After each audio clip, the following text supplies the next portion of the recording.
ကျမတို့အခုအပေါ်ရက်ကိုရောက်လာပါပြီအဲ့တော့ကျမအခု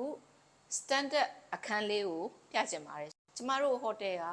အထက်၄တက်ခုနကတော့ပြောခဲ့သလိုအထက်၄တက်ရှိတယ်အခန်းပေါင်း34ခန်းရှိပါတယ်အခု standard အခန်းလေးကိုကြည့်အောင်ဒီ standard အခန်းလေးကတညကိုဘတ်900ကျပါတယ်ဒါက2ယောက်အိပ်ရာလေးပါမှုရရောခေါင်းအုံးရောတပတ်တွေရော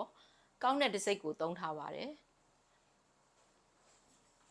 ဒီခန်းမှာတော့ရေခဲတက်တာမရှိပါဘူး TV ရှိပါတယ်ရေရှိပါတယ်ဒါကတော့အိမ်သာပါအိမ်သာမှာခေါင်းလျှော်ရည်နဲ့ဆက်ပြရေးပေးပါတယ်